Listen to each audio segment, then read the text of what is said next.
Kavi TV, la télé du développement.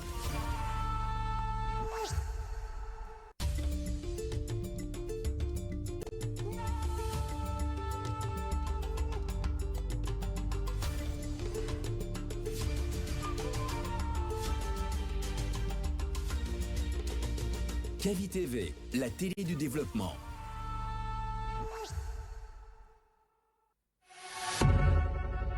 Vous pouvez désormais suivre l'ensemble de nos programmes via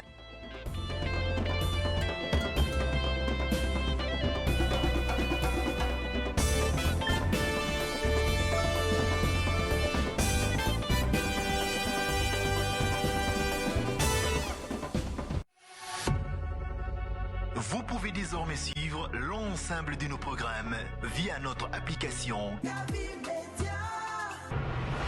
disponible sur Play Store et App Store. L'information est le meilleur carburant pour faire fonctionner les machines pour un développement durable. La photographie de l'actualité.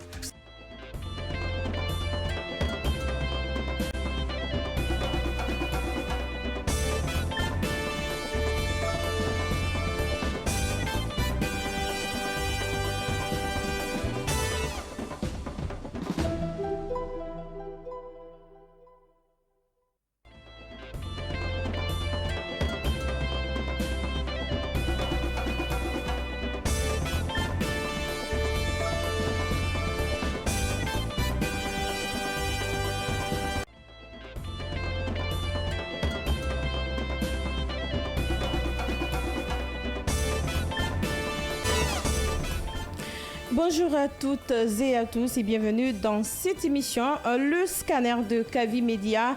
Vous nous suivez à la radio sur la 89.5 et sur canal 410 pour qui nous regarde à la télévision. Vous pouvez également nous suivre à travers notre application mobile Kavi Média. Au menu de ce matin, la problématique du statut particulier des enseignants de Guinée. Où en sommes-nous après la mise en place donc, de la commission de rélecture par le ministère de l'enseignement préuniversitaire et de l'alphabétisation? Nous passerons la question à Alseni Mabinti Kamara, secrétaire général adjoint chargé de la syndicalisation au sein du syndicat national de l'éducation SNE, le syndicat membre de l'intersection, le syndicat membre de l'intersyndicale de l'éducation. J'y arrive, le syndicat sans signature du statut.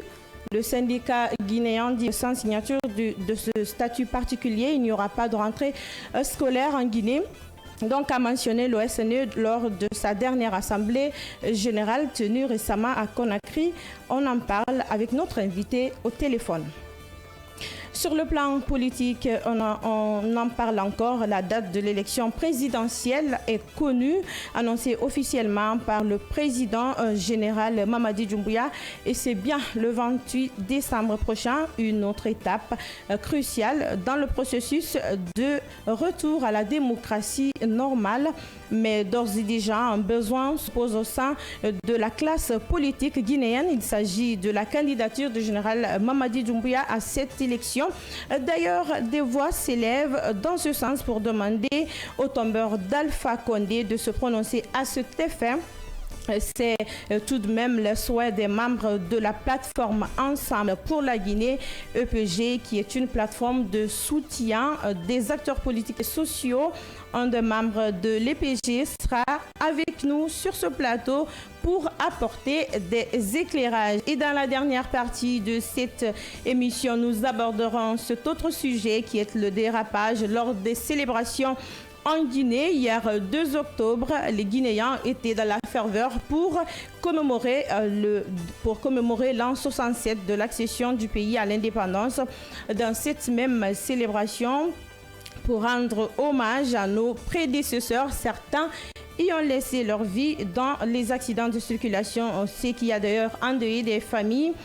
Que doivent donc faire les autorités du pays pour cultiver le civisme dans la circulation? Débat à suivre avec nos chroniqueurs dans cette émission. Vers la fin également, nous recevrons nos partenaires de Canal+ pour parler de nouvelles promos. Voici donc les thématiques de ce vendredi. Mesdames et messieurs, le débat c'est dans un instant.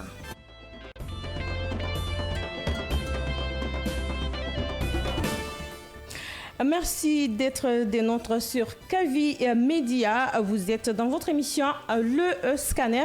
Bienvenue donc à tous. Statut particulier des enseignants depuis la mise en place d'une commission pour la rélecture. Aucune évolution qu'on signale donc du côté du ministère de l'Éducation préuniversitaire et de l'alphabétisation. Où en est le dossier? Qu'est-ce qui doit être fait? C'est ce que nous allons tenter de répondre avec notre invité Alesseni Mabinti Kamara, secrétaire général adjoint chargé de la syndicalisation au sein du syndicat national de l'éducation SNE, le syndicat membre de l'intersyndicale de l'éducation. Sur ce plateau avec moi pour débattre des sujets, Yamoussa Cheikh Kamara, bonjour. Bonjour Fatou Kébé, bonjour au peuple de Guinée. Déjà au bout du fil, notre invité Alesseni Mabinti Kamara. Bonjour. Bonjour Alesseni Mabinti Kamara. Excusez. Bonjour, il est avec nous? L'invité est là? D'accord. Donc, nous étions en train de parler du texte particulier de l'enseignant qui est donc en cours de révision. Yamoussa Cheikh Kamara. Justement, vous devez comprendre qu'aujourd'hui, le sort de la rentrée scolaire est lié à ce statut particulier puisque l'intersyndicale de l'éducation, d'accord, a donné un ultimatum aux autorités en charge de l'enseignement préuniversitaire et de l'alphabétisation et par ailleurs même aux autorités compétentes, d'accord, sans la signature du statut particulier, il n'y aura pas de rentrée scolaire. Mais selon quand même les syndicats. Selon le syndicat de l'éducation. Mais il faut quand même dire que dans le cadre même de cette signature, il y a eu une commission technique de révision qui a été mise en place par le ministère de l'enseignement préuniversitaire et de l'alphabétisation. Laquelle commission a été dirigée par le président du syndicat libre des enseignants et chercheurs de Guinée-Sleg, donc Aboubacar Souma. Mais depuis, on veut en savoir davantage puisqu'aujourd'hui, les menaces restent persistantes, du côté en tout cas du syndicat, de l'intersyndicale de l'éducation. Vous l'avez rappelé dans le menu tout à l'heure, lors de la dernière assemblée générale du syndicat national de l'éducation, SNE, qui d'ailleurs est un des membres de l'intersyndicale de l'éducation. Des menaces ont été faites, des menaces ont été faites justement. Et donc à ce niveau, il faut quand même le dire, il y a problème, il y a de quoi se poser question. À ce niveau-là, je crois très bien que le gouvernement, c'est le moment donc pour le gouvernement de prendre ses responsabilités. Et je crois qu'au niveau du syndicat, il faut quand même le dire, la problématique liée à la signature du statut particulier, c'est quand même une préoccupation aujourd'hui. Et donc, c'est des préalables pour l'intersyndicale de l'éducation, puisque par ailleurs, il faut quand même dire qu'au niveau de l'enseignement supérieur, les enseignants du supérieur bénéficient aujourd'hui de ce statut particulier. Alors l'idéal aujourd'hui, c'est de faire en sorte que tous les enseignants du pays soient pris au même niveau, soient traités, aient le même traitement de la part des autorités. C'est ce qui fait aujourd'hui que ceux de l'enseignement préuniversitaire, mais aussi de l'enseignement technique et de la formation professionnelle, entre également dans la danse, puisque le statut particulier qui reste jusqu'ici est en vigueur depuis 2006, et donc vous allez comprendre que c'était le temps qui est caduque, obsolète selon le syndicat. Donc depuis le temps de feu général Lansana Conté, cela existe. Et il y a eu changement d'accord dans des situations. Aujourd'hui, la vie est devenue un peu plus chère qu'avant. Donc, c'est partant de toutes ces analyses et de toutes ces réalités que l'intersyndicale de l'éducation décide aujourd'hui de mettre la barre haut. Et à ce niveau-là, il faut vraiment y passer, puisque des menaces ont été faites par les syndicalistes. À ce niveau, on peut dire que la rentrée scolaire est fixée, l'ouverture des classes est fixée pour le 6 octobre. Donc, seulement quelques jours. Donc, nous sommes à moins de 72 heures de cette rentrée et on est à la phase de relecture de ces statuts particuliers. Alors, le nouveau statut particulier, normalement, selon les syndicalistes, n'est toujours pas mis à la disposition. Devrait voir le jour bien avant l'ouverture des classes. Mais il n'y a pas que cela comme revendication de l'intersyndicale de l'éducation. On nous signale qu'Alseni Mabinti est au bout du fil, Québec. Alseni Mabinti est au bout du fil. Bonjour. Bonjour. Je rappelle que vous êtes secrétaire général adjoint chargé de la syndicalisation au sein du SNE. Aujourd'hui, le statut particulier de l'enseignant est en cours de révision. Dites-moi où en est ce dossier. Et merci de m'avoir donné cette opportunité pour m'exprimer sur les antennes de votre radio Kavi Média sur la question du statut particulier de l'enseignement. Et aujourd'hui, le statut particulier à Monture a été présenté à l'intersyndicale de l'éducation qui a révisé. Cette révision est pratiquement terminée. Il reste la signature du statut particulier et organiser aussi, mettre en place une commission de négociation sur les primes. En ce qui concerne tous les articles concernant le statut particulier, l'intersyndicale de l'éducation en a fait sa part de révision et a passé la main aux autorités de la transition pour la signature et aussi mettre en place, comme je l'ai dit, une commission en mixte pour discuter et négocier sur les primes qui accompagneront le statut particulier de l'enseignement. Jusqu'ici, les informations planaient autour de la mise en place de la commission de relecture qui est dirigée par le camarade Aboubakar Souma. Vous parlez d'ailleurs des premières moutures qui sont sorties et qui sont mises à votre disposition. La question, c'est de savoir, puisque lors de la dernière assemblée générale tenue par le SNE ici même à Conakry, il y a eu des menaces qui ont été faites, comme quoi sans la signature de ce statut particulier, il n'y aura pas de la rentrée scolaire session 2026. Est-ce que ces menaces, Alseni Mabinti, restent toujours d'actualité? Justement, et la grève est la dernière arme du syndicaliste. Et je crois, nous avons menacé pour qu'il y ait un couloir de négociation entre nous et les autorités. Et je crois que cela a porté fruit. C'est suite à cette menace que la commission de révision ou de rélecture du statut particulier a été mise en place à la tête du général Aboubakar Souma, qui était le président de la commission. Je vous ai dit tout de suite que cette rélecture est terminée.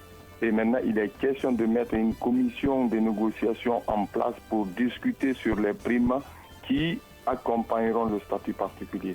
Et je crois pour l'heure, nous donnons plus de sens à la négociation, au dialogue qu'à la grève.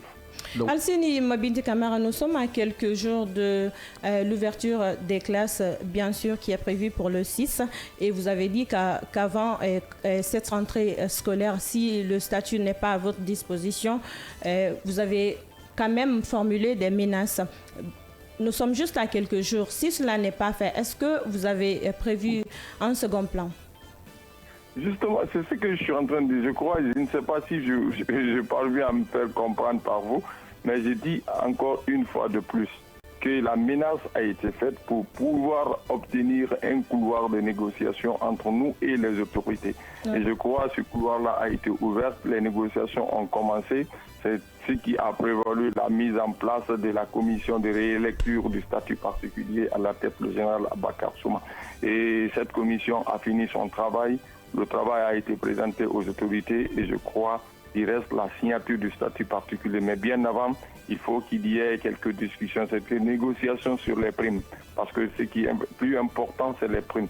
Il faut qu'il y ait quelques négociations entre l'intersyndicale de l'éducation et le gouvernement, parce que ce statut particulier prendra en compte les 3 sous-secteurs de l'éducation, à savoir l'enseignement préuniversitaire, l'enseignement technique et l'enseignement supérieur, tout ce qui relève du système de l'éducation.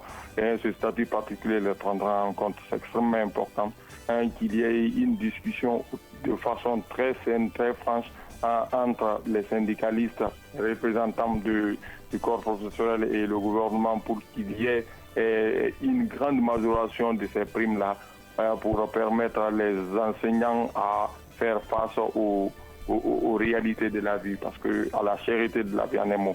Donc je crois, pour le moment, le plus important, nous sommes tous braqués par rapport à cette commission, à la mise en place de cette commission de négociation sur les primes. Et c'est le plus important. C'est ce non, mais en vérité, nous vous comprenons très bien, Alseni Mabinti, nous vous comprenons très bien. Ce qu'on veut savoir, est-ce que, après donc la mise en place de cette commission de négociation, si hier les menaces tournaient autour de la signature, aujourd'hui vous avez obtenu ce qu'on appelle la mise en place d'une commission de négociation autour des primes. La question c'est de savoir, est-ce que désormais les classes peuvent rouvrir sans aucune menace, sans aucun problème de la part du syndicat? C'est cela la question. La question, elle est clairement répondue. Pour le moment, il n'est pas d'actualité d'aller en grève dans la mesure où il y a une priorité qui a été déjà accomplie par le gouvernement, la mise en place de la commission de négociation sur le statut particulier. Donc les menaces de grève sur la date du 6 octobre n'est pas d'actualité pour le moment. Alors il n'y a pas que cela comme menace qui a été faite par l'intersyndicale de l'éducation. Parmi vos préalables, il existe aussi la situation des enseignants dont les salaires sont bloqués. Où en sommes-nous? Justement, et tout cela a été inclus dans la menace ou dans la demande du syndicat, et je crois que l'État a accédé à toute cette demande.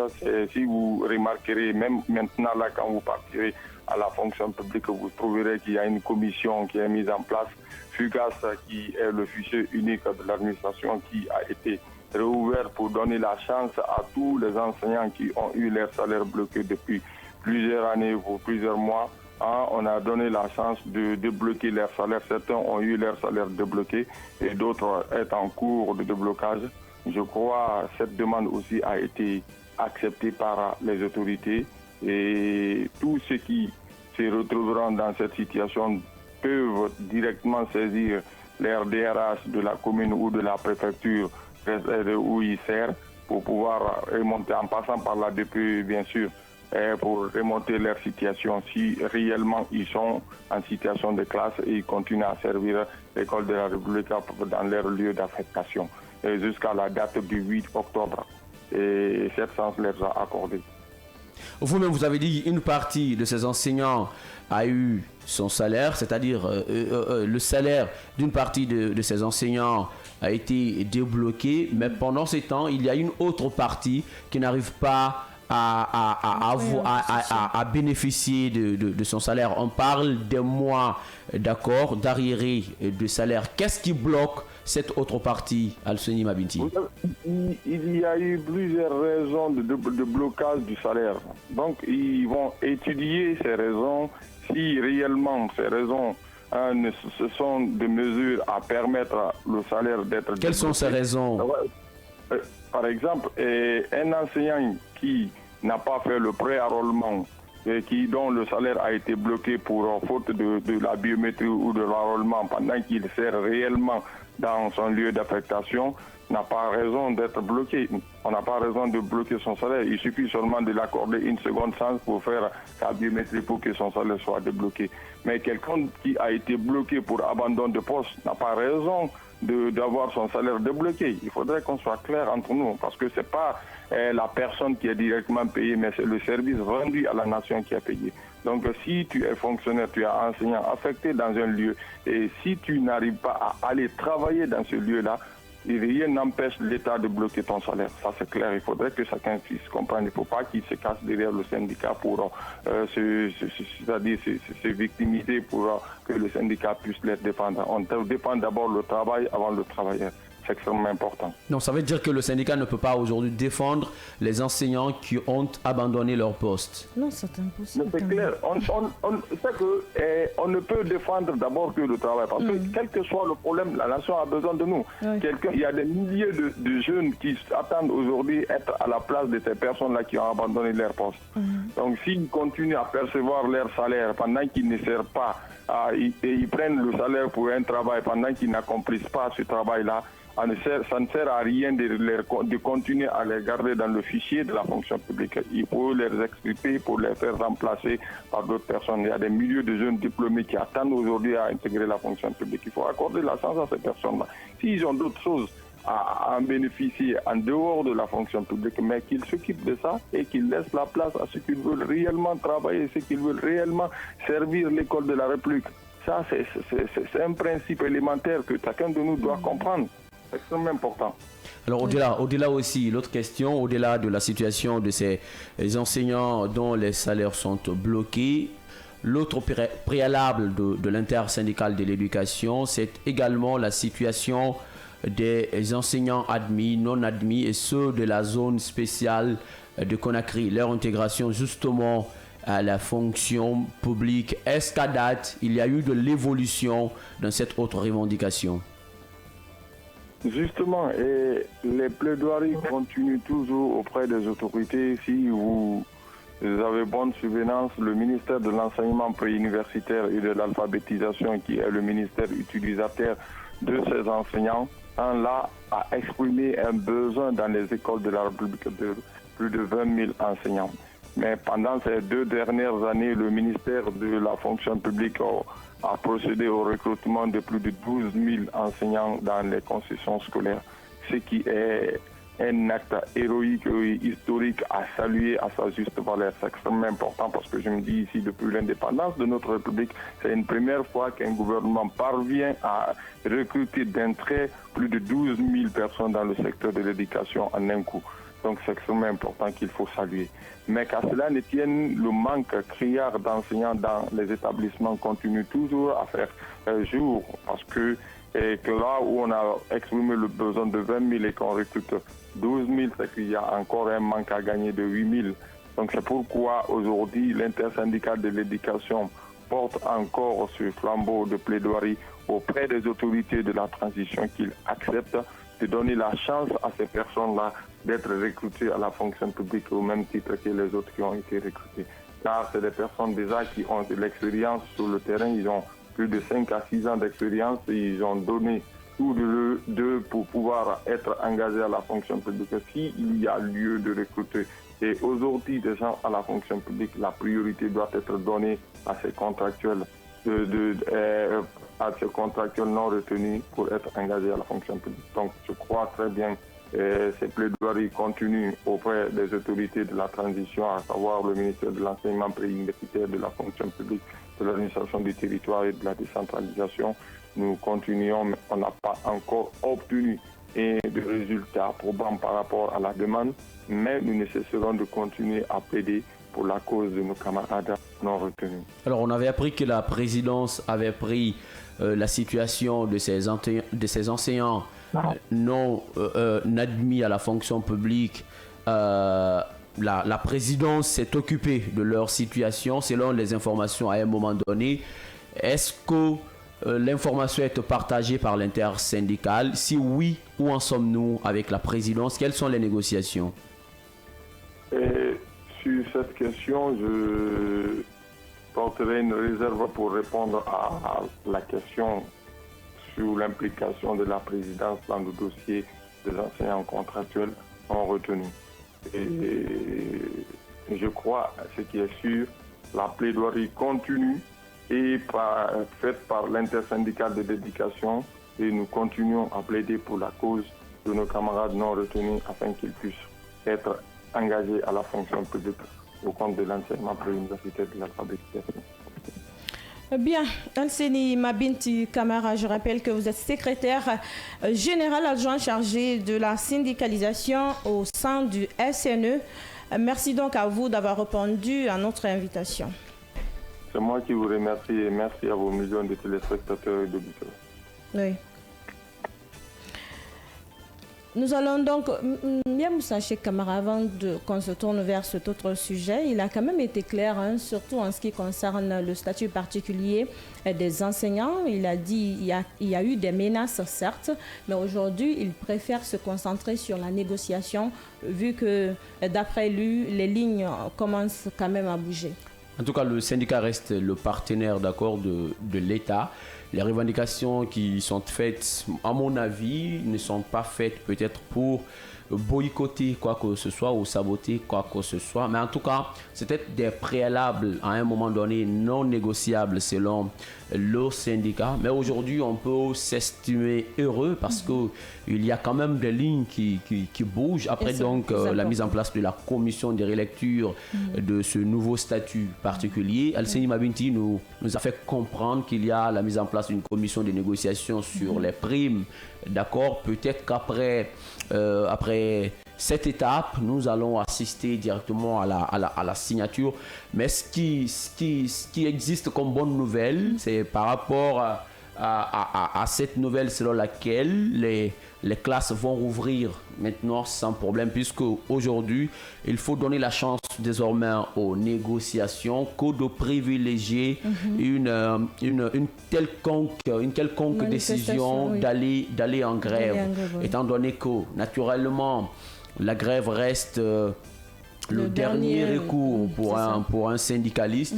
Et donc à ce niveau, on peut comprendre, même si derrière, et dans d'autres revendications telles que la situation des enseignants dont les salaires sont bloqués, là aussi il y a des lignes qui bougent également, mais au niveau des enseignants non admis à la fonction publique, vous allez comprendre que là-bas, il y a vraiment une coordination qui est mise en place également à ce niveau, puisqu'il y a 3 catégories d'enseignants qui sont réunis dans une coalition, c'est-à-dire la coalition ou même le collectif des enseignants admis, non admis, mais aussi ceux de la zone spéciale de Conakry. Donc c'est comme ça, la coalition, le collectif existe. À un moment donné, j'ai posé la question tout à l'heure par rapport à l'implication de la présidence, puisqu'à un moment donné, il nous a fait croire que la présidence avait pris à bras le corps. D'accord, ce dossier.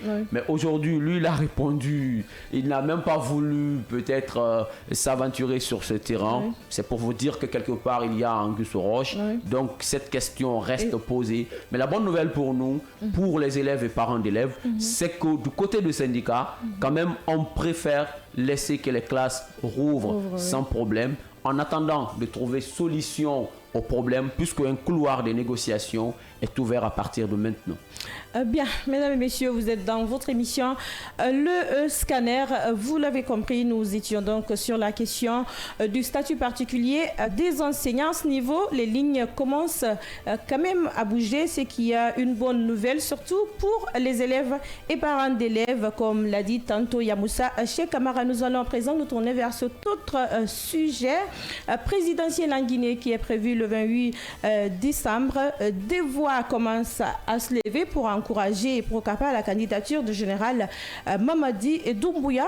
Pourquoi ce besoin? Nous allons essayer de comprendre avec notre invité déjà sur ce plateau avec nous, Bella Kamano. Bella Kamano, bonjour messieurs. Oui, bonjour mademoiselle ou madame. Madame. Encore une fois. Bonjour à mon cher Cheikh qui a encore renouvelé cette invitation. Merci de la confiance. Je me tourne maintenant vers les auditeurs qui nous pratiquent en ce moment pour leur dire bonjour matinal, bonjour du vendredi, mais aussi aux téléspectateurs et tous ceux qui vous pratiquent à partir de vos canaux digitaux. Merci d'avoir accepté notre invitation. C'est moi qui vous remercie et surtout remercier toute l'équipe, la formidable équipe de l'émission Scanner. Merci, c'est gentil. Je rappelle que vous êtes membre du parti ULE. Il est le président. Vous êtes le président, hein? D'accord. Et membre de l'EPG. Membre de l'EPG qui est... au poste de vice-coordinateur chargé des affaires politiques. Bien, donc membre de l'EPG qui est Ensemble pour la Guinée. Du forum, du forum qui est une Ensemble plateforme pour la Guinée, d'accord. Donc, vous demandez aujourd'hui la candidature du président de la transition générale, Mamadi Doumbouya. Dites-nous, qu'est-ce qui a motivé cette initiative? D'abord, je vais vous rappeler qu'il existe aujourd'hui sur le champ politique des alliances qui se sont constituées bien avant notre forum. Je veux parler de l'AFP, l'Alliance des forces patriotiques, que nous avons mis en place le 9 avril 2025. À l'occasion, je crois que votre média était de la partie, puisque Cheikh, que j'ai en face de moi, a eu quand même la chance de couvrir le lancement des activités de cette alliance, qui avait pour objectif essentiel de porter la candidature du général Mamadi Doumbouya. Ça, c'est bien avant même que le projet de nouvelle constitution ne soit adopté par le CNT. Mais après, chemin faisant, nous avons découvert qu'au sein de cette alliance, nous n'étions pas bien compris et qu'il fallait mettre en place autre chose, puisque les humeurs divergeaient parfois, les objectifs que nous nous étions assignés étaient plus ou moins mis de côté. Donc nous avons décidé de se retirer. Quand je dis nous avons décidé, un certain nombre de leaders politiques au nombre de 54 pour aller mettre en place le forum Ensemble pour la Guinée. C'est-à-dire que les objectifs que nous avions là-bas, nous les avons automatiquement reconduits au sein du forum Ensemble pour la Guinée. Entre autres, c'était de faire en sorte que la candidature du général Mamadi Doumbouya puisse être acceptée par les Guinéens à travers donc la vulgarisation des acquis de son régime, mais aussi faire en sorte que le général Mamadi Doumbouya soit élu, pourquoi pas être plébiscité au soir donc de l'élection présidentielle. Au-delà, faire en sorte aussi que le général Mamadi Doumbouya se dote d'une majorité à l'Assemblée nationale, d'une majorité à l'issue des élections locales et d'une majorité aussi à l'issue des sénatoriales. C'était entre autres les objectifs que nous nous étions assignés. Aujourd'hui, chemin faisant, nous avons toujours ces objectifs qui nous guident, qui nous habitent et qui conduisent en quelque sorte toutes nos actions sur le terrain. Vous l'avez constaté qu'au cours donc de la campagne référendaire, nous avons été la seule alliance politique, le seul forum constitué de 54 partis politiques, 126 mouvements associatifs de soutien, qui a eu le courage de se déployer sur l'ensemble du territoire national, donc de Conakry jusqu'à Yomou, pour mener campagne en faveur donc du oui. Et vous avez suivi après qu'au retour donc de notre convoi, nous avons été victimes d'un accident de la circulation juste à la sortie de Kouria. C'est comme pour vous dire que le général, nous le tenons à cœur pour des raisons que beaucoup de Guinéens connaissent. Mais il est quand même important que je revienne dessus.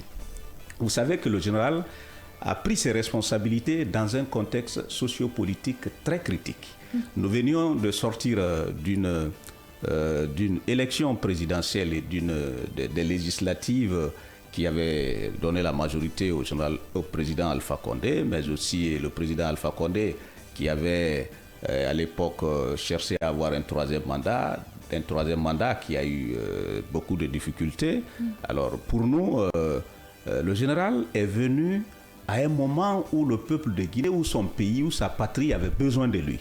Alors il est venu avec beaucoup de décisions, entre autres, c'était par exemple la refondation. Exactement. Faire en sorte que la Guinée puisse sortir de cette crise ou de ces crises cycliques. Vous avez vu que bien avant qu'il ne prenne ses responsabilités, la Guinée sur le plan politique avait été citée parmi les pays où il y avait beaucoup de manifestations. Et ces manifestations, vous le savez, ont des impacts parfois sur la vie sociale, la vie économique. Et les manifestations ont des conséquences aussi sur la vie politique. Alors, vous avez vu aussi que bien avant lui, le pays, sur le plan économique, était confronté à d'énormes difficultés.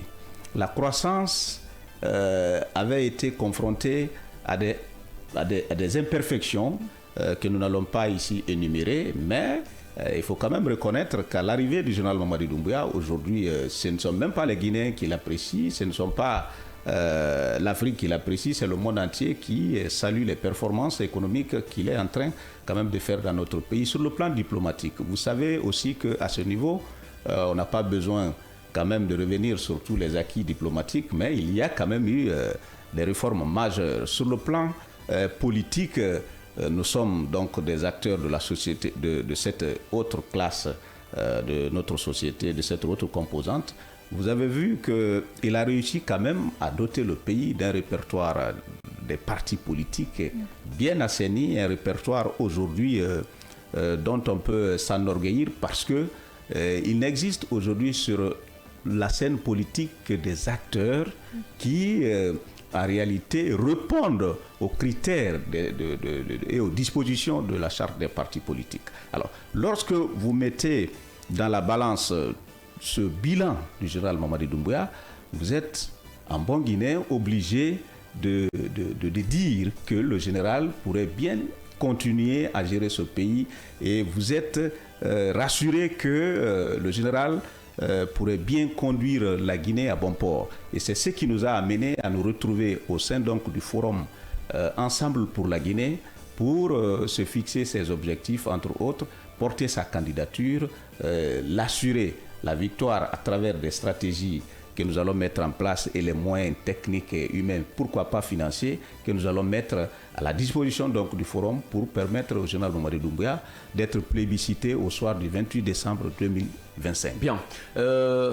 Moi, je suis content quand je vous entends rappeler l'historique un peu par rapport au cas Alpha Condé, troisième mandat entre autres, ce qui a même occasionné le coup d'État le 5 septembre 2021, puisque le troisième mandat d'Alpha Condé, on sait combien de fois il a été plébiscité. C'est presque la même réalité puisque vous vous rappelez, M. Bella Kamano, que la Constitution lui interdisait, c'est-à-dire interdisait Alpha Condé, à se présenter pour une troisième fois, étant donné que lui-même il a révisé cette Constitution pour afin qu'il puisse se présenter pour la troisième fois. Aujourd'hui, vous encouragez la candidature d'un homme qui jusqu'ici reste silencieux sur ses intentions, alors qu'il avait préalablement dit que ni lui ni aucun membre du CNRD ne se présente à l'élection présidentielle. Vous allez quand même trouver des échappatoires peut-être pour nous dire que ça c'était sous la direction de la charte de la du régime, la charte qui nous dirigeait, étant donné qu'aujourd'hui la charte n'existe plus, plutôt il y a une constitution aussi qui autorise n'importe quel Guinéen à se porter candidat à cette élection présidentielle, mais il y a la parole présidentielle, la parole d'un chef d'État. Est-ce que en soutenant ce projet de candidature, vous-même, en tant qu'acteur et autres, vous ne mettez pas pression à celui qui ne veut pas se porter candidat à cette présidentielle? Je crois que j'aurais préféré que M. Cheikh se limite à me poser la question que de déjà me suspecter de trouver une échappatoire en répondant à la question. Non, mais je savais que vous allez forcément dire que oui, on est régi par la Constitution. Je te comprends parfaitement, mon cher Cheikh. Je rappelle que le jour où le général a décidé de prendre ses responsabilités avec ses camarades d'armes, il aurait pu, à partir de ce jour, annoncer après la prise du pouvoir qu'il allait continuer à gérer le pays après les élections.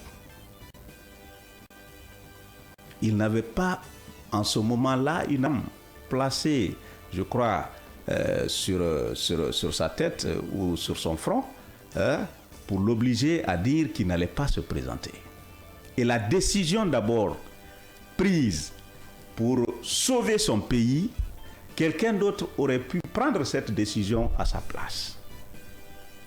Pour moi, le général Mamadi Doumbouya est encore à l'écoute de son pays, à l'écoute des populations, à l'écoute de ses compatriotes. Si pour le moment, le général Mamadi Doumbouya ne s'est pas prononcé, comprenez par là qu'il est encore en train peut-être d'écouter, d'analyser avant de prendre cette décision. Pour moi, après le 5 septembre, vous-même, vous l'avez vu, vous êtes Guinéen, vous avez vécu en République de Guinée. Tout au long donc du parcours du général Mamadi Doumbouya, puisqu'il faut parler maintenant de son parcours à la tête du pays, vous avez constaté le bilan qu'il a pu obtenir à travers des actions concrètes, à travers des décisions pragmatiques. Entre autres, le général Mamadi Doumbouya, lorsqu'il a réussi à renverser le professeur Alpha Condé, il a pris des décisions courageuses en mettant en place ce que nous appelons la Cour de répression des délits économiques. Des infractions économiques. Des infractions CRIEF. économiques, CRIEF. Et financiers. Des actions allant dans ce sens ont poussé les Guinéens à l'admirer, puisqu'il fallait un homme comme lui pour pouvoir mettre main sur des Guinéens, des compatriotes, sur une partie de l'élite qui avait réussi à faire des biens de ce pays leurs propres biens. Il fallait un homme courageux comme lui. Au-delà donc de cette décision, vous l'avez vu aussi récupérer le patrimoine bâti de l'État. Vous avez vu le général Doumbouya prendre des décisions allant dans le sens de développer ce pays. Vous avez vu le général Mamadi Doumbouya développer le secteur qui était encore en retard dans notre pays. Ce sont les infrastructures routières. Vous l'avez vu aussi s'intéresser au système de santé, s'intéresser au système éducatif, rectifier les institutions. Alors, je ne vais pas revenir sur la liste de toutes ces actions, mais à mon avis, ce sont ces actions qui ont poussé le peuple de Guinée à un moment donné à sortir massivement pour réclamer que le général continue à gérer le pays de Conakry jusqu'à Yomou. Vous avez vu les mouvements, les adhésions massives des populations guinéennes et qui ont réclamé qu'il reste. Je crois que nous ne sommes venus qu'après pour justement confirmer cette adhésion populaire. Et l'homme politique, c'est celui-là qui sait apprécier les réalités du moment. Nous avons compris qu'aujourd'hui, l'homme le mieux placé, le Guinéen qui a les outils, le Guinéen qui a aujourd'hui les compétences, le Guinéen qui a aujourd'hui l'expérience de mieux diriger ce pays, c'est le général Mamadi Doumbouya. Après avoir passé 4 ans, vous avez vu que les Guinéens qui, à un moment donné, se posaient la question de savoir qui il nous fallait, les Guinéens ont finalement compris que l'homme qu'il nous fallait, c'est le général Mamadi Doumbouya. Et c'est pourquoi vous voyez tout le temps dans les quartiers, dans les communes, dans les préfectures, dans les régions, des Guinéens qui se retrouvent parfois spontanément pour demander au général Mamadi Doumbouya de se présenter. Et nous ne sommes venus qu'après pour ajouter notre petite voix à cette voix du peuple de Guinée pour demander au général Mamadi Doumbouya de se présenter parce que aujourd'hui, nous sommes convaincus qu'il a les compétences, qu'il a l'expérience et qu'il a les outils nécessaires pour pouvoir amener la Guinée là où nous le voulons. Ce n'est pas parce que nous qui avons les partis politiques, nous nous dédisons ou nous allons à l'encontre des objectifs qui fondent les partis politiques, c'est-à-dire la conquête du pouvoir et l'exercice du pouvoir, mais il n'y a qu'un seul fauteuil pour un président de la République. Il faut le reconnaître. Et ce seul fauteuil-là, même si parfois vous avez, vous croyez en vous, vous croyez en votre vision, vous avez les compétences, lorsque vous-même vous comprenez par là que celui qui l'occupe pour le moment est le mieux placé, est à même de continuer à l'occuper et à satisfaire l'ensemble du peuple de Guinée, je crois que l'égoïsme à ce niveau ne doit pas primer sur l'intérêt général. Pour nous, ce qui compte dans ce pays-là, c'est l'intérêt général. Et si le général Mamadi Doumbouya est le mieux placé pour continuer à défendre les intérêts donc des populations guinéennes, l'intérêt de la Guinée, l'intérêt du peuple de Guinée, nous le soutenons, nous continuerons à le soutenir et nous ferons en sorte qu'il soit plébiscité au soir du 28 décembre 2025. Monsieur Kamano, moi j'ai envie de comprendre. Le général Mamadi Doumbouya, vous savez, à la tête du pays, en faveur d'un coup d'État. Et quand il est venu, il a parlé de refondation de la nation. Donc, tout Guinéen s'attend à ce que le président de la transition puisse vraiment procéder à cette refondation, il y a quand même eu du chemin dans ce sens. Et qu'il organise les élections présidentielles pour un retour bien sûr à l'ordre constitutionnel et que le futur président soit quand même un civil, qu'il vient des acteurs politiques du pays. Si aujourd'hui vous parlez de la candidature de ce même monsieur, vous venez de rappeler tout à l'heure qu'aujourd'hui, comme on appelle, les acteurs politiques, les formations politiques, il y a eu assainissement. Ceux qui sont là répondent aux normes inscrites. Donc c'est bien possible que le futur président sorte de là. Pourquoi pas qu'il puisse continuer les actions déjà menées par le président Mamadi Doumbouya? C'est bien possible.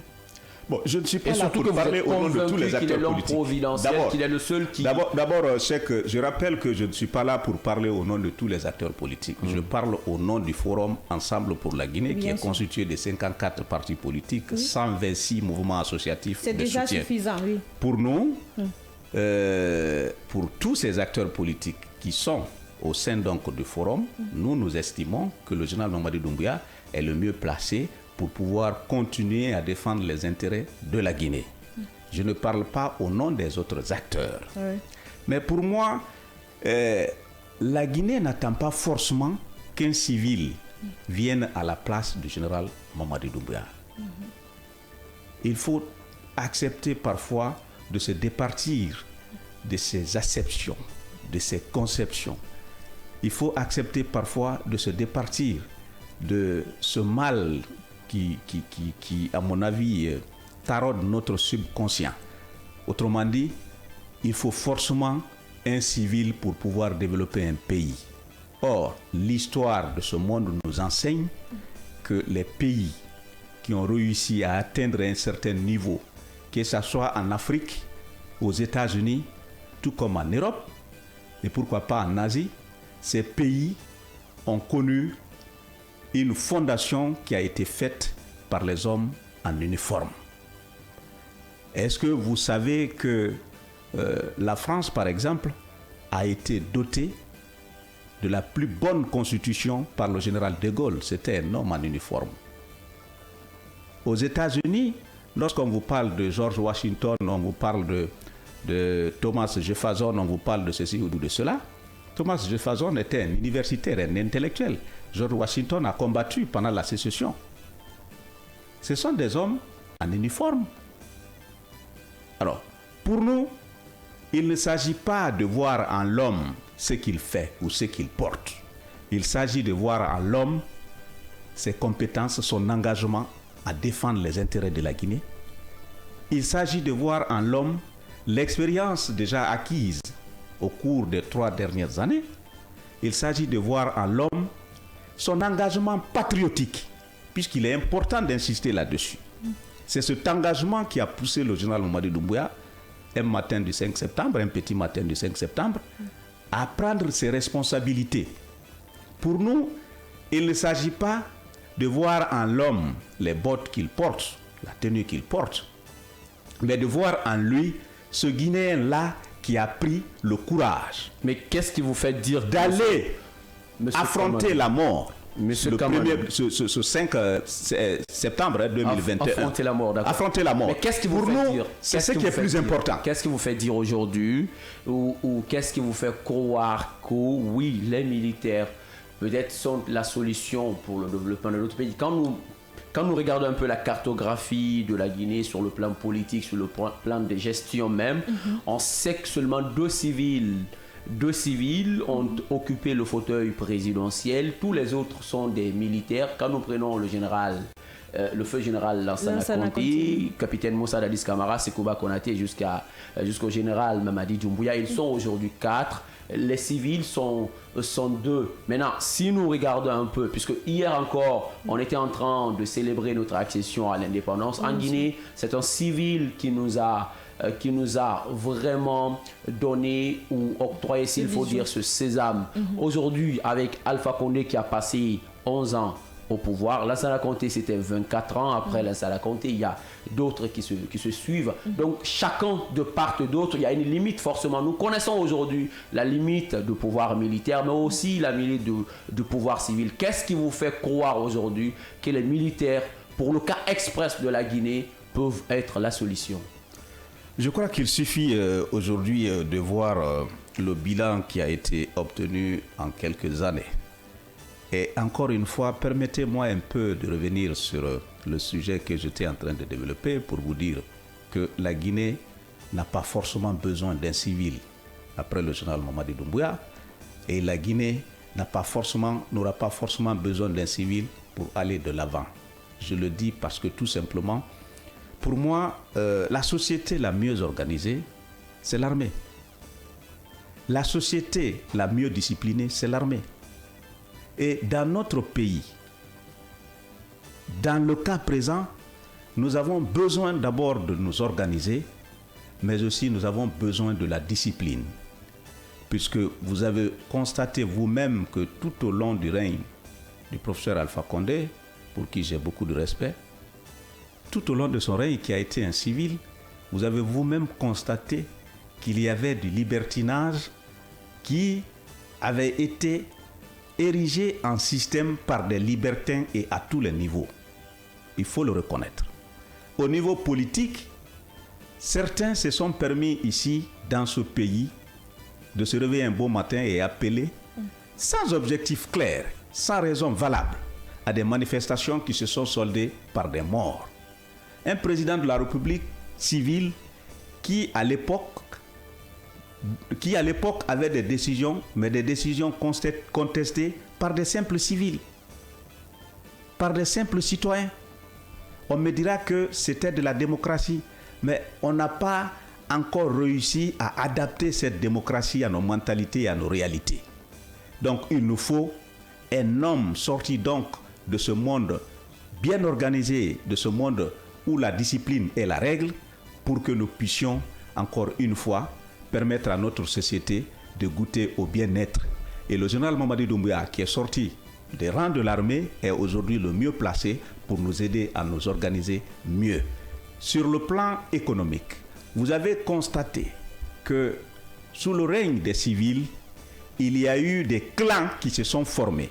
Des clans qui ont pris non seulement l'administration en otage, en la politisant à outrance, des clans qui ont pris notre économie en otage et qui en ont fait leur bien propre, leur bien privé dans notre pays, et qui a fait que notre économie a connu des déficits. Je vais devoir vous couper la parole. Nous partons d'abord en pause publicitaire et nous reviendrons pour la suite du débat. Merci beaucoup.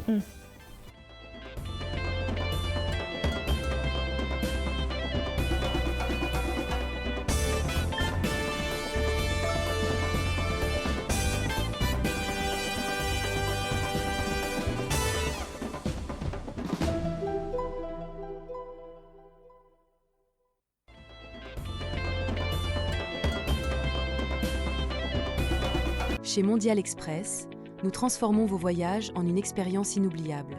Faites confiance à notre expertise pour des services de qualité supérieure. Grâce à notre service d'assistance visa, simplifiez toutes vos démarches administratives à travers nos experts. Avec notre service billetterie, réservez vos billets pour toutes les destinations du monde avec facilité. Profitez de notre flotte de véhicules modernes et fiables pour tous vos déplacements à travers notre service de location de véhicules. Grâce à notre service d'évacuation sanitaire, comptez sur notre service réactif et professionnel pour vos besoins médicaux à l'international. Assurez-vous d'un environnement impeccable avec nos services de nettoyage de qualité. Transportez vos marchandises en toute sérénité grâce à l'expertise de notre service de transit. Développez vos compétences d'agent de voyage avec nos formations spécialisées suivies de stages pratiques au sein de nos équipes. Contactez-nous dès aujourd'hui au +224 613 00 39 69 ou au +224 613 00 39 70. Nous sommes situés à Mankpa, 4e avenue, immeuble Dabo, commune de Kaloum. Visitez notre site internet au www.mondialexpress.net. Mondial Express, chaque voyage est une histoire. l'information est le meilleur carburant pour faire fonctionner les machines pour un développement durable. La photographie de l'actualité, c'est aussi sur siaminfo.com, notre plateforme dynamique. Chers téléspectateurs, bonsoir à tous et bienvenue dans votre émission. Monsieur Bangora, bonsoir. Monsieur Tono, bonsoir et bienvenue. Bonsoir. Sur le plan national comme sur le plan international, quel sentiment t'anime? Tu ne m'as même pas laissé essayer une fois au moins.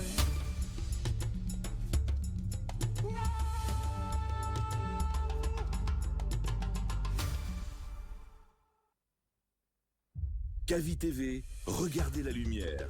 Kavi TV, la télé du développement. Tu t'appelles sur la carte d'identité nationale Marie-Louise Ouamounou. Oui. Ton nom d'artiste aussi, c'est Marie-Louise. C'est Marie-Louise Ouamounou. Pourquoi tu n'as pas changé? C'est ce nom que mon papa m'a donné, donc je n'ai pas voulu changer. Et donc tu ne partages pas l'idée avec les artistes qui changent Non, chacun a son goût.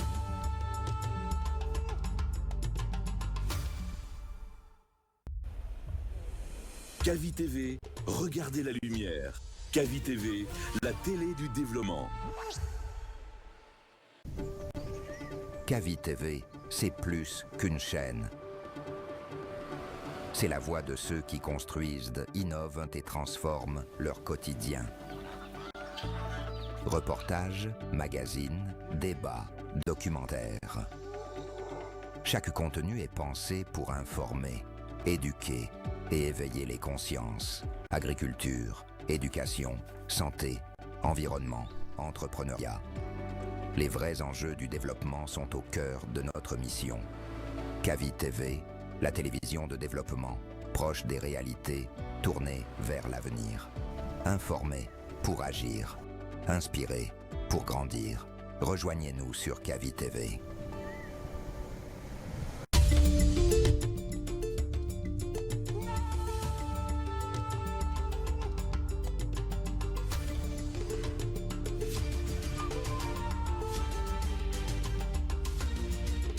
Kavi TV, la télé du développement.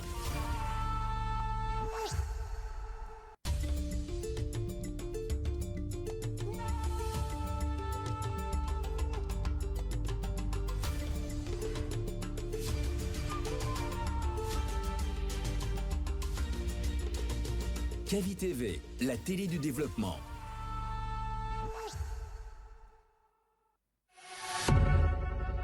Vous pouvez désormais suivre l'ensemble de nos programmes via notre application disponible sur Play Store.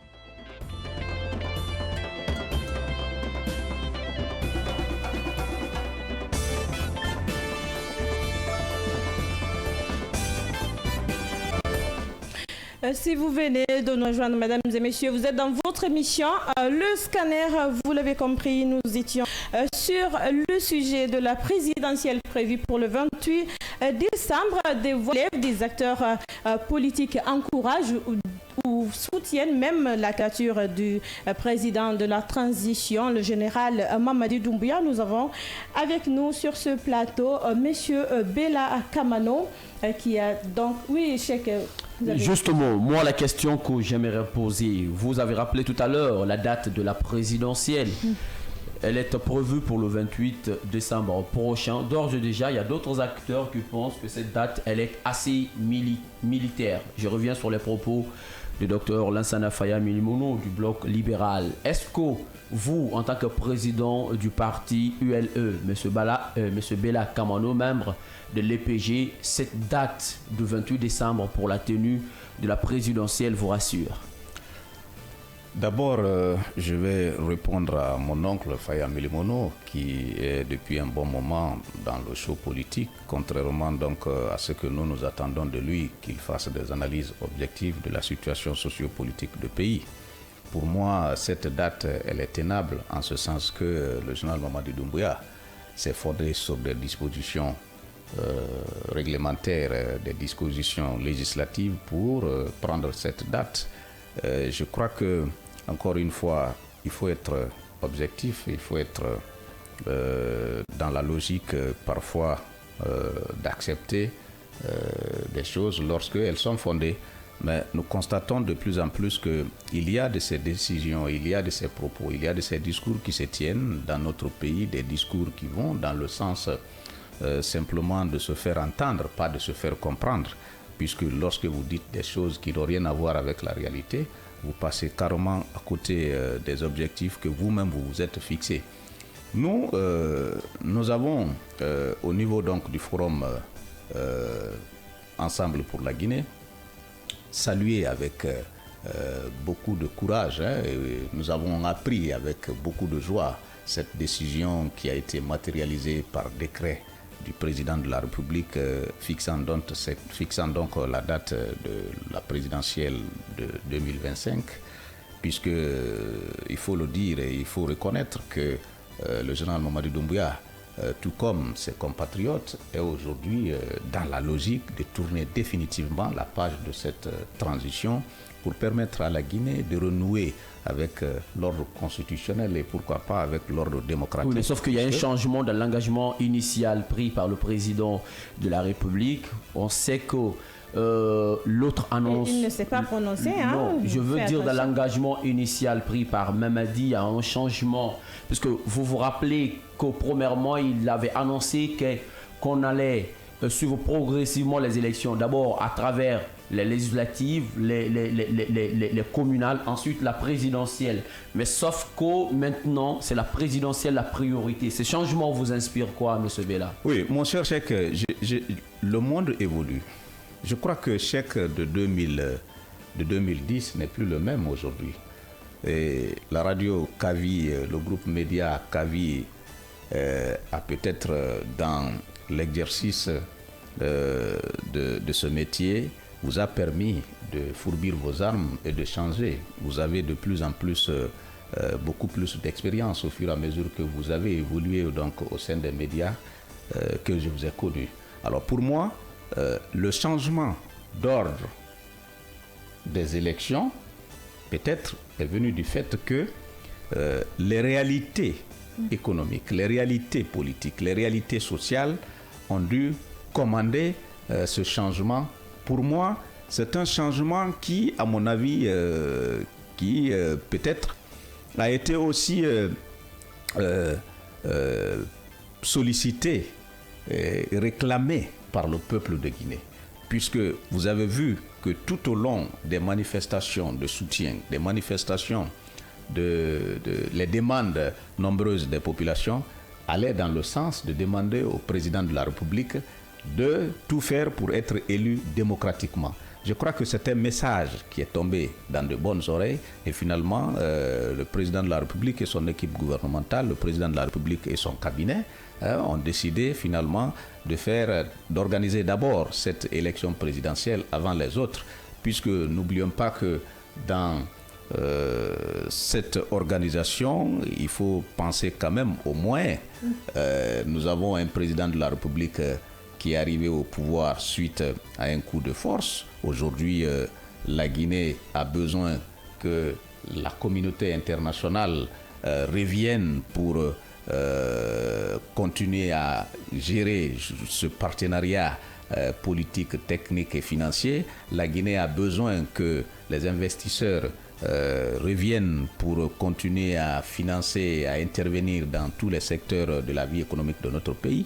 Et pour cela, est-ce qu'il ne faut pas commencer par la présidentielle et après aller vers les législatives ou les communales? Je crois que ce sont des questions que les autorités ont dû se poser avant de prendre la décision de commencer d'abord par la présidentielle. Parce que la présidentielle est une élection nationale. Lorsque vous avez un président démocratiquement élu, vous avez la possibilité de garantir aux investisseurs que désormais vous pouvez les aider à évoluer dans un cadre normatif, à évoluer dans un cadre juridique sécuritaire. Pour moi, ce sont des analyses qui ont été faites et ce sont des actions qui ont prévalu aussi à cette analyse, qui ont poussé le président général Mamadi Doumbouya et son équipe gouvernementale à prendre la décision d'organiser l'élection présidentielle en premier. Cette autre question, j'ai envie de la poser.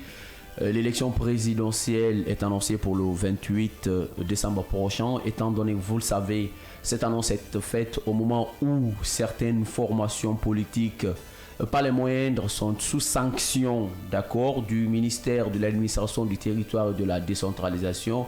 Je veux parler du RPG Arc-en-Ciel, de l'UFDG de Cellou, d'Alain Diallo. Parlant donc de l'inclusivité de cette élection présidentielle, pensez-vous qu'il peut en avoir, le pays peut connaître une présidentielle inclusive sans la participation de ces autres formations politiques qui sont considérées comme les plus représentatives sur le terrain?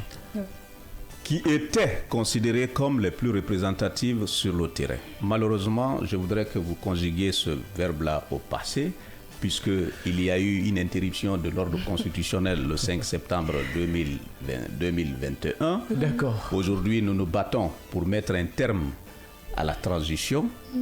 Considérez que à partir du 5 septembre, la Guinée a connu une renaissance.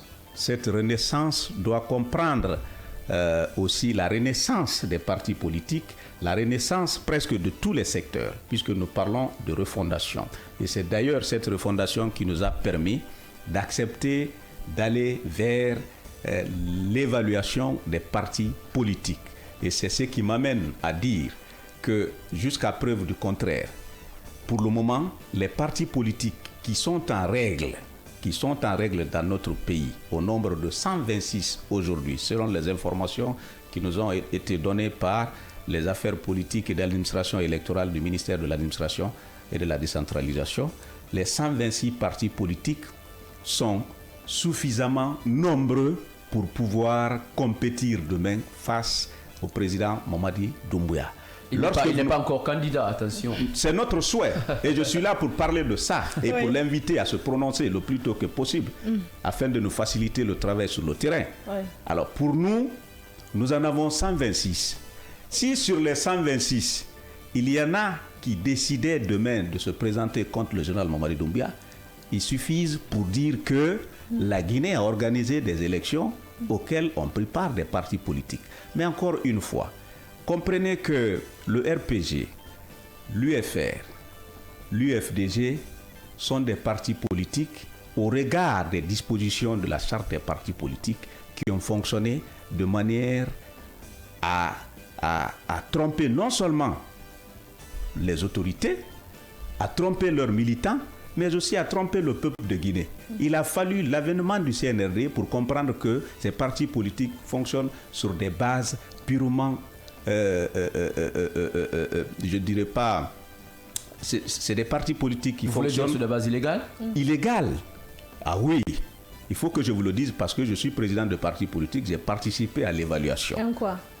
Je vous le dis parce que lorsque vous prenez un parti politique comme l'UFDG, je ne suis pas là pour parler uniquement de l'UFDG, je donne simplement un exemple parce que l'UFDG semble être ce parti aujourd'hui qui est suspendu, qui pourrait peut-être, en acceptant de se soumettre aux exigences du MATD, pourrait voir sa suspension levée, si toutefois elle acceptait l'UFDG. Alors, lorsque vous avez un parti politique, une institution qui lie sa vie à l'existence de son leader, vous vous retrouvez finalement avec un parti politique qui n'a pas d'avenir.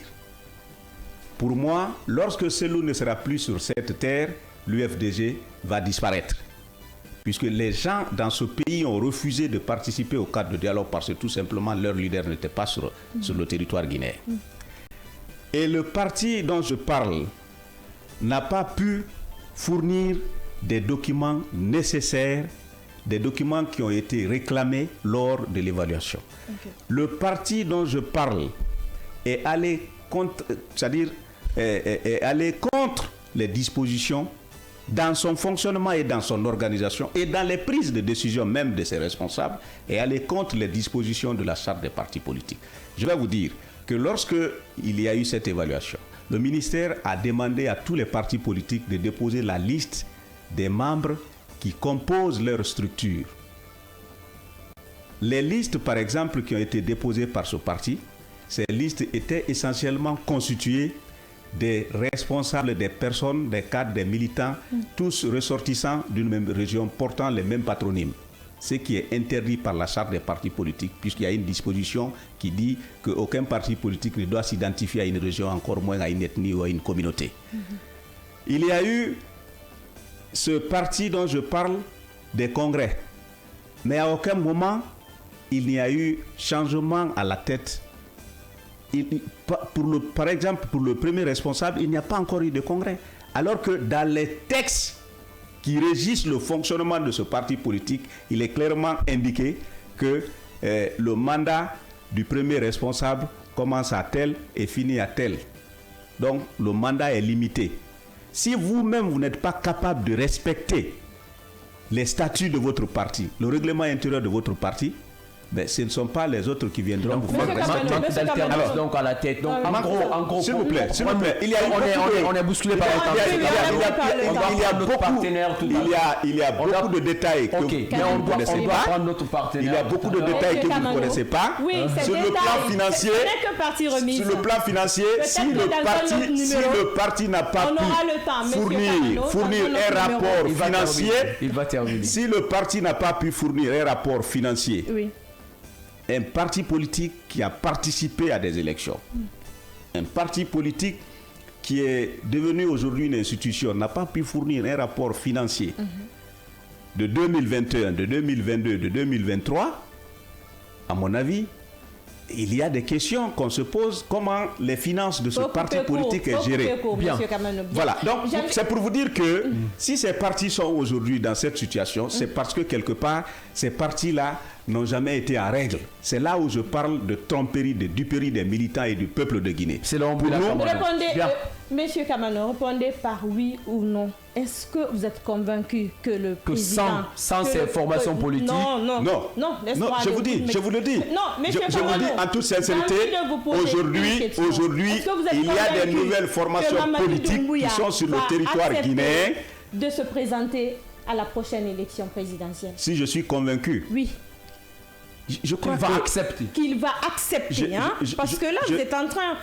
Vos sollicitations. Je ne suis pas là pour parler au nom du général Mamadi Doumbouya. Je ne suis pas là pour le représenter. Mais et je ne suis pas là pour décrire ce qu'il pense. Je ne suis pas là pour je suis là pour solliciter auprès du général Mamadi Doumbouya, qui est aujourd'hui à même de diriger ce pays, qui est aujourd'hui à même de le conduire vers oui ou non, vous êtes convaincu que vos sollicitations seront acceptées par le général, oui ou non, tirez court. Si on me le demandait, je vous dirais sans embâche et sans hésitation que mes sollicitations seront acceptées. Les sollicitations du forum, de notre grand forum Ensemble pour la Guinée, et du parti que j'ai l'honneur de diriger, l'Union pour la liberté et l'émergence, que le général Mamadi Doumbouya va bientôt se prononcer en faveur donc de sa propre candidature. Bien entendu. On avance. Bien, présidentielle prochaine, donc les acteurs politiques sont convaincus que le général, le président de la transition... Les acteurs politiques du forum Ensemble pour la Guinée. Ensemble pour la Guinée, bien sûr, qu'il va se prononcer. Nous allons nous tourner vers... Désolé, nous allons nous tourner maintenant vers nos partenaires de Canal+. Sur ce plateau, nous avons avec nous Boubacar Diaby, qui est responsable boutique chez Canal. Bonjour et bienvenue. Bonjour Madame Kébé, comment allez-vous? Je vais bien, merci. Super. Donc aujourd'hui, nous parlons de la promotion, comment vous dites, upgrade, aidez-moi, upgrade, oui. Upgrade Access vers évasion. Expliquez-nous. D'accord, nous remercions déjà tous les spectateurs de cette télé-Kavi et les autres auditeurs aussi, et surtout les clients de Canal+ Guinée encore de plus. Bien. Et ensuite de cela, c'est un process auquel, parce qu'on vient à peine de sortir d'une promo pour tous les clients qui venaient se réabonner, hormis les clients de Tour Canal où ils ont profité de 15 jours de Tour Canal. Et cette fois-ci, nous mettons un petit process en place pour les clients de Access.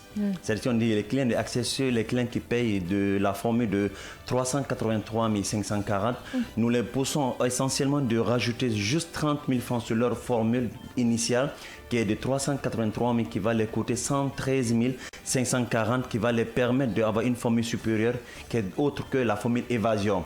C'est seulement ces clients de Access qui ont le privilège de profiter de cela. Mais les clients de évasion, Access Plus n'ont pas l'avantage de profiter de le rajout des 30 000. C'est seulement les clients de Access, vu que nous avons des programmes vraiment très intéressants au niveau de l'offre de évasion, nous les poussons à aller découvrir les contenus de évasion pour les faire enrichir ou de faire découvrir des meilleurs moments chez Canal Plus en ce moment. Donc ça c'est pour les clients de Access qui peuvent aller, comme on appelle, en formule évasion, c'est ça? Oui, en rajoutant juste 30 000 sur combien? Exactement. Sur combien? Sur leur formule de base, 83 540. 83 500 qui va faire combien? 113 540 francs guinéens. Alors donc après la promo, qu'est-ce que vous avez mis en place pour les clients? Nous les poussons déjà de se réabonner avant échéance, qui les permettra de profiter de ce qu'on appelle la semaine généreuse, surtout les clients de Évasion et Access Plus, qui va les permettre de gagner la formule supérieure qui est l'offre de tout canal. L'offre de tout canal, ils ont plusieurs chaînes de contenu, du sport, du cinéma, des divertissements auxquels ils pourront en profiter au maximum, vu c'est presque nous sommes en fin de semaine des vacances, l'ouverture est prévue déjà le lundi pour les faire profiter au maximum avec les enfants au niveau des divertissements. D'accord. Comment avoir un compte Netflix chez Canal? Pour avoir un compte Netflix chez Canal, premièrement, il faut avoir un décodeur à domicile. Premièrement, soit il peut avoir un décodeur Z4 ou un Global Z ou un décodeur connecté. Mais premièrement, pour avoir le compte Netflix, il faut avoir un abonnement actif au niveau de son décodeur. Si le décodeur est actif, il peut passer soit chez les distributeurs agréés ou les boutiques en propre. Il peut passer qu'on puisse créer son compte Netflix. Pour qu'on le puisse créer en fin de compte, premièrement, il doit créer son compte App MyCanal qui lui permettra de regarder la télé hormis la maison. Ce qu'on peut dire la télé en poche, à partir de son téléphone, la tablette ou bien son ordinateur. Il n'est pas forcément obligé d'être forcément à la maison pour regarder ses émissions préférées ou bien de ce qu'il paye, qui est mensuel. Soit avec son téléphone, il peut regarder, avec la tablette, il peut regarder. À partir de cela maintenant, il y a deux classes qu'on a mis en place. Pour les clients de tout canal, eux ne vont pas payer la souscription au niveau de Netflix. Mais pour les clients de Access, Évasion, Access Plus, ils seront obligés de payer un minimum prix qui est de 45 000 francs guinéens. Qu'est-ce qui explique cela? C'est en fonction de leur formule en quelque sorte. Parce que si les clients de Access, Évasion, Access Plus n'ont pas de la même classe que les clients de tout canal. Est-ce que vous comprenez? C'est d'où la raison on a poussé ces clients d'aller payer juste 45 000 francs. Ça leur permettra de regarder le contenu de Netflix qui est en streaming. Au minimum, ils ont plus de 7 000 contenus qu'ils peuvent regarder en chaque fin du mois. Vu qu'il y a des clients de tout canal qui sont pleins la répétition des contenus, machin, plein de choses, mais on a cherché à enrichir l'offre de tout canal pour les clients auxquels eux ne vont rien payer. Ils peuvent regarder cela avec la connexion ou bien sans connexion? Non, avec la connexion. Bien sûr, hein? Avec la connexion, mais avec plusieurs choses en place, soit le téléphone ou bien la tablette ou bien l'ordinateur, et si possible avec un décodeur connecté qui est en place dans nos différentes boutiques. Ça leur permettra en quelque sorte de faire l'inscription dans les différentes boutiques et aller même regarder à partir de leur télé à la maison, qui leur permettra de ne pas se déplacer aussi. Les 45 000 sont payés où? À quel niveau? Soit chez les distributeurs ou les boutiques en propre en quelque sorte. C'est ce qui va les permettre d'avoir un écran en place de Netflix qui les permettra de regarder le contenu. Donc c'est pas possible de s'en procurer nous-mêmes en étant à la maison sur place? Si vous pouvez être en procuré, peut-être avec un service client en place, on peut vous diriger. Ou si vous voulez même, à partir de votre décodeur Z4, vous mettez sur la chaîne 80, ça vous permettra même de scanner encore. Il y a le QR qui s'affiche, ça vous permet de scanner le QR et suivre le process d'activation. Le paiement se fait à quel niveau? Paiement marchand ou bien à travers réabonnement? Si c'est avec le paiement marchand, en reconnaissant la formule, vous cherchez à valider avec l'option de Netflix. Au cas contraire, si vous n'avez pas cette possibilité, vous pouvez aller dans nos différents points de vente. Bien, Yamoussa Cheikh Kamara. Alors moi j'ai envie de savoir le besoin de mettre en place upgrade. C'est upgrade. Upgrade, d'accord, en anglais, d'accord. Exactement, c'est en montée. D'accord. Le besoin de mettre en place upgrade est parti d'où et quels sont ses avantages? Les avantages, c'est par rapport à nos clients de Access. Parce que vraiment, on va se dire, c'est des clients qui sont vraiment très limités à un petit bouquet en quelque sorte. Mais il ne faut pas juste rester à un cadre vraiment fermé. Il faut les pousser à découvrir plus de contenu dans d'autres formules. Parce que peut-être tout le monde n'a pas les mêmes moyens peut-être de payer comme les autres clients. Mais nous les poussons eux aussi une opportunité d'un ajustement de 30 000 francs qui va les permettre d'aller découvrir d'autres contenus dans d'autres différentes formules en question. Donc sa particularité par rapport aux autres? Mais lui, il est spécifique, il est à part. C'est un peu différent. On a constaté la disparition de Canal Plus. Oui. Comment est-ce que vous expliquez cela? Nous cherchons toujours à améliorer les contenus chez Canal pour les clients parce que nous travaillons pour les clients en quelque sorte, leur satisfaction. Nous avons pu mettre en place ce qu'on appelle Canal Plus magique qui nous permet vraiment un contenu 100% africain, de divertissement pour nous. Il y a même eu un autre événement qui doit bientôt commencer le 4, qu'on appelle Secret Story, où notre Guinéen Cathy, qui a été deuxième personne dauphine en quelque sorte, devant Hawa. Peut-être on a 18 candidats, je suis sûr et certain, on a des Guinéens qui sont dedans aussi, qui vont essayer de découvrir vraiment des secrets des autres et des lions, qui va les permettre de gagner. Parce qu'il y a une cagnotte qui est en place de 20 millions de francs CFA, que l'un de nos Guinéens arrive à gagner, comme Youi a pu décrocher la reine déjà avec l'Afrique déjà. Peut-être il y a des Guinéens qui seront dedans aussi dans cette découverte de 3 semaines au contenu. Ils vont essayer de faire leur maximum, aller découvrir ou décrocher plusieurs points par rapport à décrocher le montant de 20 millions de francs CFA. Alors, quelles sont les perspectives chez Canal ou, autrement dit, les nouvelles promos en vue? Pour le moment, les promos qu'on prévoit, c'est pour justement les clients de Access, pour le moment d'abord. Parce qu'on vient à peine de sortir d'une nouvelle promo pour les clients de 15 jours tout au Canal. On vient à peine de finir, mais c'est les clients Access, à l'heure là, on peut vraiment satisfaire pour le moment. Avec ces clients, c'est seulement... On est seulement sur le niveau du upgrade? Oui, pour le moment, on est sur le niveau upgrade pour le moment d'abord. Mais si et seulement si un nouveau abonné encore qui arrive à peine de se réabonner, il y a 3 mois successifs qui est là. S'il se réabonne avant échéance, ça lui permettra de profiter les 14 jours à chaque début de réabonnement. Oui.